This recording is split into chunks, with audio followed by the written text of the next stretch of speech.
Yo, we have completely lost the plot here. So let's get into it. I'm actually going to show you guys a video that I came across. As I'm pretty sure you all are aware as to what's happening in DC and how they've decided to crack down on homelessness or unhoused individuals, people that have happened to fall on hard times, right? So we're going to show you exactly what that looks like and how that impacts our fellow human beings, our fellow neighbors, our fellow brothers and sisters out here who have happened to fall on hard economical times. Let's check this out.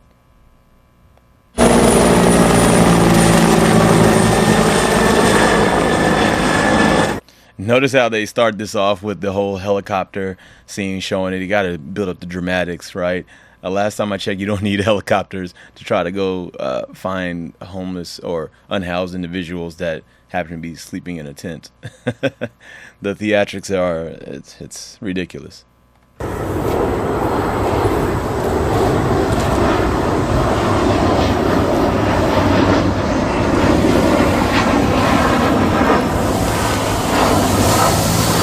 I once had a little respect for the man, but this here kicking a man deeper under the bridge. You know, we already ain't got nothing, but he just kicking us deeper into the dirt. All because we got a tent up on somebody property, federal or state, somebody property, and ain't nobody handing out no signature, nobody putting their signature on nothing. They all basically going by what Trump said. That's crazy. I'm gonna stop it right there for a quick second. Notice how he said that they're putting all these resources and efforts just because they decide to put up a tent on somebody's property, right? Now, as I'm pretty sure you and I both know, we all have access to, or theoretically we have access to a right to public property, whether that be a sidewalk, park, whatever the case may be. We have access to it. Nowhere am I aware of in the laws that state that you can't be on public property for an extended or for a specified amount of time. Let's just put it to you that way. I'm pretty sure, now you guys are more than welcome to correct me if I'm wrong, that you cannot, if you decide that I want to stand in this park or sit down, whatever the case may be, for an hour, 15 minutes, 12 hours, that is not something wrong. That somebody can't just come up to you and be like, oh, you need to move. Why? Because you've been here for 3 hours. I've been watching you this entire time. You've been here for 3 hours. And, well, you can't be here. Why? You understand? It makes zero sense. Same thing as if you were to, I guess, say, set up a tent in let's say, a public park. Let's say you go to a national park, like one of the big open ones, like Yosemite Park or anywhere where you're able to camp, right? Now, essentially, you're doing the exact same thing, whether it be out in the wilderness or whether it be in a city. Fundamentally, you're doing the same thing. You're setting up a tent. Now, is that an eyesore sometimes in the city? It could be, depending upon who you are. But when those are somebody's last option that they have available due to falling upon hard economic times, I don't believe this is the route that we should be taking. I don't think this is the right way to be trying to look out for our fellow brethren. I don't know. You guys let me know down in the comments. The crazy part is that as far as I have learned, that there hasn't been any real policy that has been put forth to tackle the thing, that root cause of becoming homelessness or unhoused, of trying to prevent people from falling on economic hard times just because we have this hyper-capitalistic society that needs to extract as much as possible in every way possible, in every aspect of living. That you need to drive. Everything's about profit. It's not about taking care of people at the end of the day. So because we don't try to do things that are going to help prevent these types of things from happening, people only like to look at the last. They come at the end of the story, right? Skip over the whole book, come to the end of the story and say, okay, we need to take care of the last chapter of the book. We don't need to address how we got here in the first place, right? We just jump across the whole entire story. But I digress. I don't think there is any jurisdiction that spends the kind of resources that we spend to try to match people who are living on the street to safe and affordable housing. That is the underlying goal of this administration. It is what has driven Mayor Bowser since she came into office in 2015, and it's what drives us today. Now, there are challenges, and we try to work with those challenges, but I don't think anybody could take a fair assessment of DC and come away with any conclusion other than the district is working extremely hard on this very difficult problem. Now, I haven't been to DC yet. Unfortunately, I do have family that happens to live there. Actually, I just found out I had a lot of family that lives there now after a recent family reunion. And to say that people are just letting stuff go by and then they're not trying to help out, I would assume, just like how I see in other cities and plenty of places I live, that it's not that people are just letting it go by. It's that the people that have the most amount of power to be able to make these changes do not want to make these changes because eventually at the end of the day they benefit from these exact problems. So these problems are going to persist because it directly affects their pocket or benefits them for this to persist. And the best way to get rid of, instead of trying to fix the systemic issues that underlie these problems, is just say, oh, let me just push these people away real quick so that way we don't have to see it, but yet we still benefit on the back end, making sure that we drive up rents and drive up cost of living for everyday Americans. Oh, hold on 1 second, guys. Sorry, I gotta put a date. And another thing I want to point out as I'm watching this, or as you might be watching this too, is I don't necessarily get upset at the workers as much that are working there, because I guarantee you there are only probably a few paychecks away from, or missed paychecks or bad situations from ending up in the same position if they don't have anybody else to fundamentally help them out or to fall back on. So I don't necessarily blame them for needing to serve their brothers and sisters like this. I understand that they're just trying to get a paycheck so that they can not end up in the same situation as well. We are planning, based on the notices we got, we are planning to close this one tomorrow morning. So Not today. Today is the day of notice. Thank you. Can I get your name? Wayne Turnage, Thank you. And position? Deputy Mayor for Health and Human Services and the Director of the Department of Healthcare Finance. So they said that they're serving them the notice and then they have a day to move. So then let's follow this down the line. Cool. Let's say the majority of them get up and leave. Remind you that they're homeless. Some people say they can go to a homeless shelter. However, from what I've heard and have learned through other people that I've spoken to that are homeless, homeless shelters aren't always neither one safe because they risk the few items that they may have being stolen, or in the cases of females, that could be extremely dangerous of being assaulted. It's just not the best of options. So I honestly don't understand if somebody is taking it upon themselves their free will that they want to live in the wilderness. If you're stuck to be in the city, well, that's your personal choice. I mean, especially if they're not on any drugs or not anything like that. They just are saying, you know what, I'm a free thinking individual. I just want to live wherever on some free public property outside of, not harming anybody, outside of where I need to be forced into any type of location. If you're being forced into something, then obviously you're not right in the supposed freest country on the earth. All right, we're going to skip forward a little bit. They're forcing people to leave here and basically ship. They saying Trump, he wanted to clean up DC as far as the homeless. So he going after the homeless. It's messed up because a lot of people out here don't know what they gonna do. People had no money, no food, no nothing. But he telling people that they can't sleep there. He telling people that you can't sleep nowhere in DC in a tent. That you gotta be home. All this, what he don't realize, brings up crime. And this, he just gonna force homelessness to go out and commit crime, try to get money, try to find a place to sleep, try to get food, try to do what they necessarily, the daily activity everybody take for granted, and we can't do that. Because here it is, you got the chief in command, or whatever it is, he's saying he don't want to see a tent on his streets. He don't want to see piss me off, because here it is, no crime being committed, no drugs out there, no alcohol, but he telling people, I don't want to see you out here, I don't want to see your tent, because he take this highway every day. Take another highway. He ain't doing nothing for the homeless, nothing. All this voucher, that's gonna be years. All this shelter, you can only stay in the shelter so long. And the shelter is filthy, dirty, nasty. But he telling people that actually living a decent life, keeping the area clean, no trash, no telling them you gotta go into basically gates of hell, which is a shelter. You gotta go through there, and you can't sleep outside in the damn street. Stop it there for a second, because he brought up a couple of good points. First things first being what I mentioned earlier. They tell somebody to go somewhere cool. Then next thing you know, the cops, they leave. The cops going to go to the next place. Then they're going to kick them out from there. Cool. Now where they're going to go? Now we got to spend resources and government money and spend our tax dollars to then go tell them, hey, go move somewhere else. Or, as they've now proposed with this new executive order, what they're trying to pass, is that they're going to take these people that they're lumping all together and assuming that they're all either on drugs or drugs and alcohol, some type of mentally altering stimulants. Let's just put it to you that way. They're going to take and institutionalize them against their will, simply for wanting to exist, right?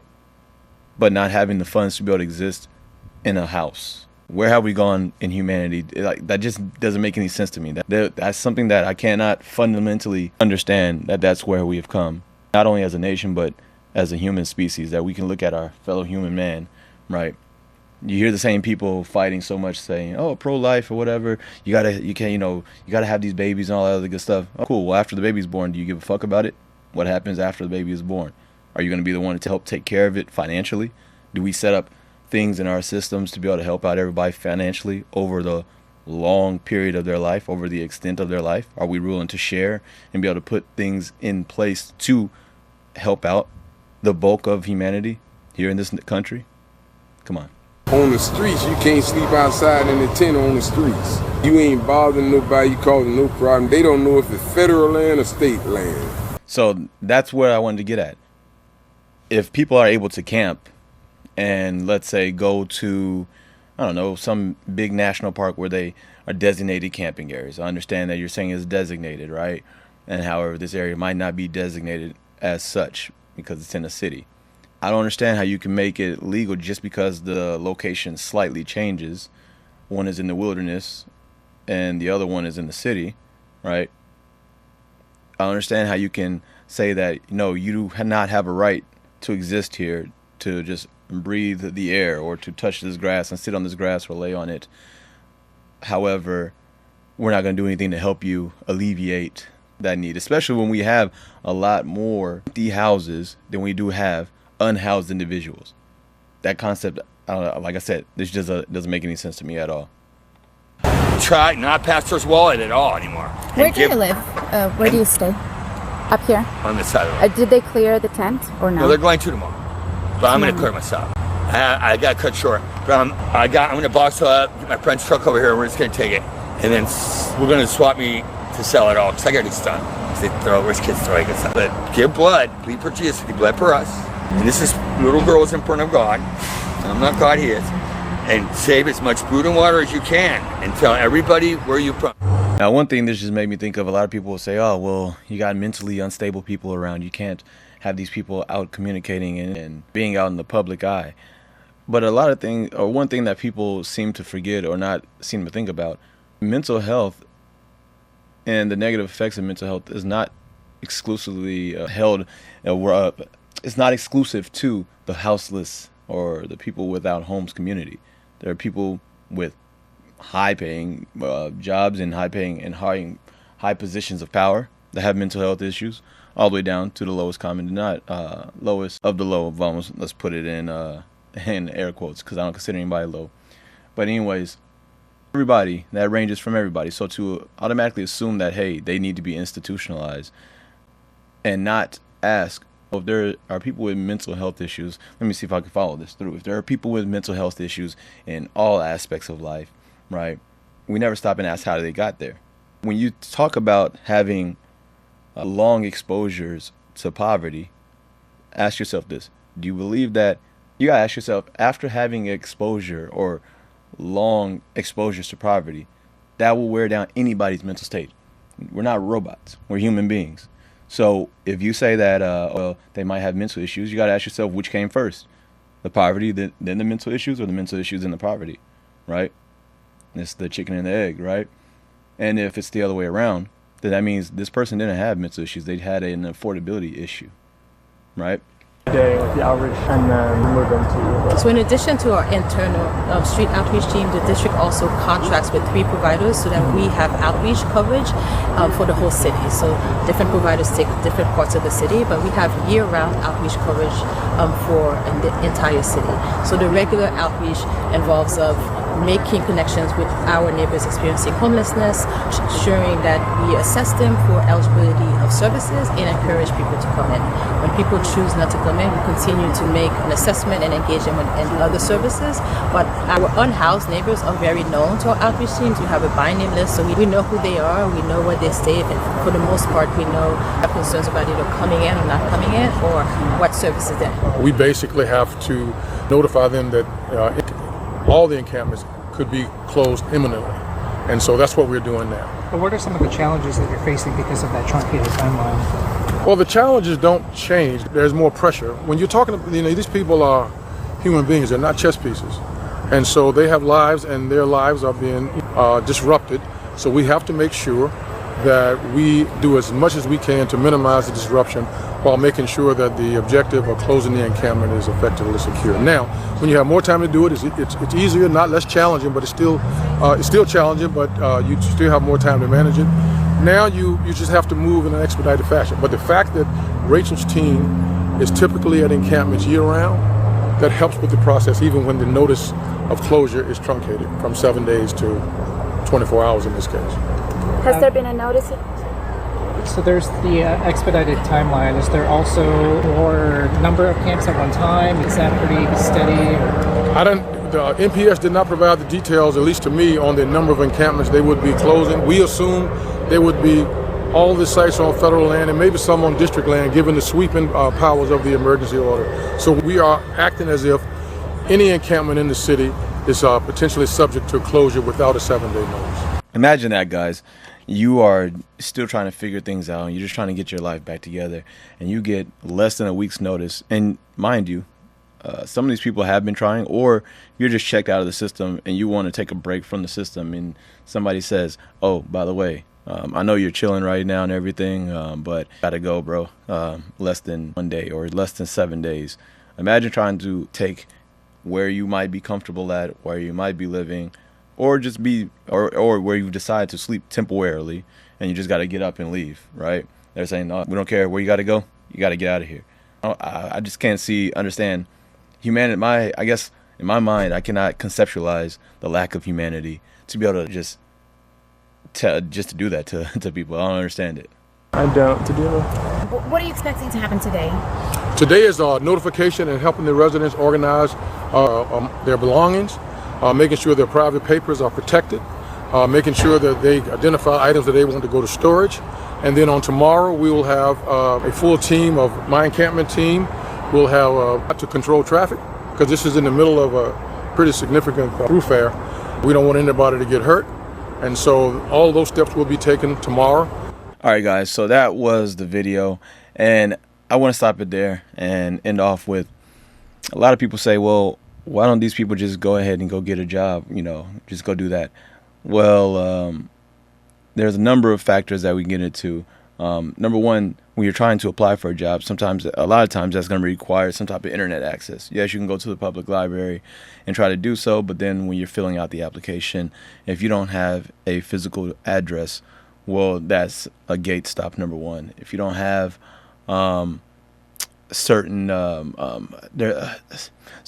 things that they're looking for, right, depending upon what the job is, they're just not going to hire you, right? Not only that, we also have an issue right now with the amount of jobs that are available versus the number of people that are looking for jobs.